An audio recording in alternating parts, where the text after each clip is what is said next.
Magandang gabi sa inyo mga kasawi. Kamusta na po kayong lahat?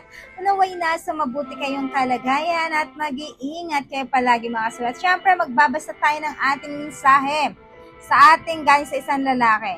Yan lang ang role ng kabit pero tapon pa rin sa huli. So yung sabi nga na niya, ang role daw ng kabit ay alam nila pakikipag ganyan lang, andeng ay natatapon din sila sa huli. Magbibigay tayo ng yes at hindi. Yes muna tayo mga kasawi. May ibang lalaki na kapag nagkakaroon sila ng kabit ay panandalian lang. Init lang ng katawan ang kanilang kinukuha sa kanilang mga kabit.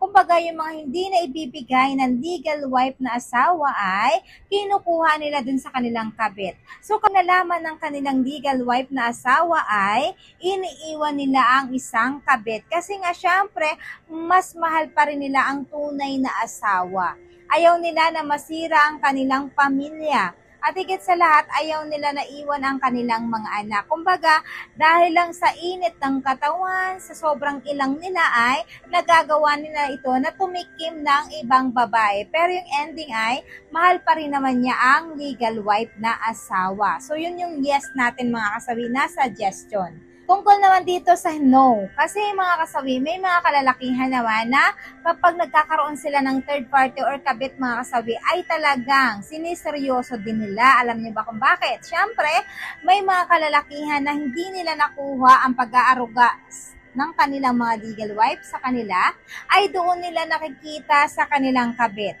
For example mga kasawi, ang legal wife ay hindi maasikaso, hindi sila inaalagaan, hindi sila pinapakailaman, at higit sa lahat, yung pagtrato sa kanila ay bunganga dito, bunganga doon.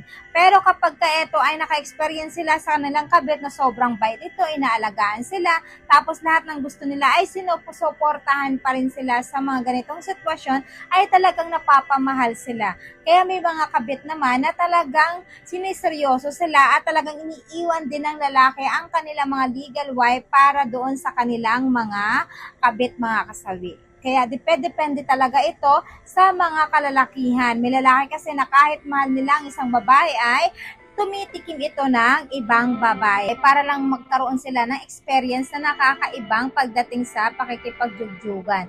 May lalaki rin naman na natukso lang ito dahil sa tinatrato siya ng kanyang legal wife na kakaibang pagtrato sa kanya. Kumbaga, nagsasawa na siya sa ugali ng isang babae. Kumbaga, bunganga dito, bunganga doon. Kapag hindi nakarimit ang isang lalaki ay talagang grabe yung shout-shout ng kanilang mga legal wife. Kaya kapag ito ay nakatagpo ng isang babae na nagpaparamdam sila kung gaano sila palagahan, kung gaano sila mahalin at alagaan, ay talagang nauhulog ang kanilang loob doon sa kanilang mga kabit. Kaya yung ending ay, eto ang iniiwan nila yung kanilang mga legal wife na asawa para lang sa kanilang mga kabit.